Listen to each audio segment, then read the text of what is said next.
areas. Okay, so doon po yung ating charity day. Okay, so stay safe everyone. Pupunta kayo, gagamitin natin ngayon si MT o KNS. Pakita ko lang. Guys,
Sige, bigyan natin. Guys, bigyan natin sila next week dito sa Sentrum. Anong address po ito? Sentrum Kapatid sa. Sentrum Kapatid guys. Shout out po sila. Guys, bigyan natin sila next week. Yun, tatlo. Thank you. Salamat po. Lalagay ko sa helmet ko.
One hour later.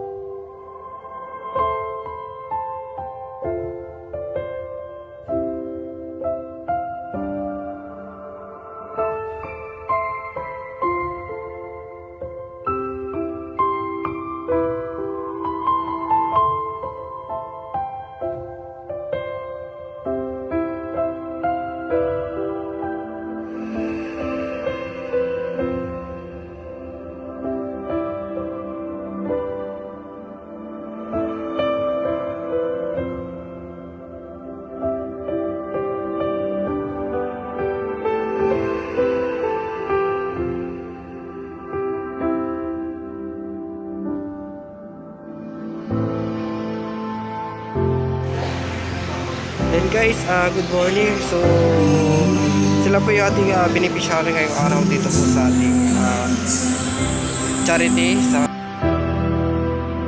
Ayan guys, yung bata po guys. So, mamaya ba nilalapit na natin siya. Okay, so yung pa din ako wala po yung ating kasi video rush nilang ginawa yung kanilang tarpaulin. Ayan, so marami pong mga logo po dito na hindi po nila nailagay. So ang nailagay lang po nila dito ay yung aking tawag dito, yung aking riders group. Ayan guys.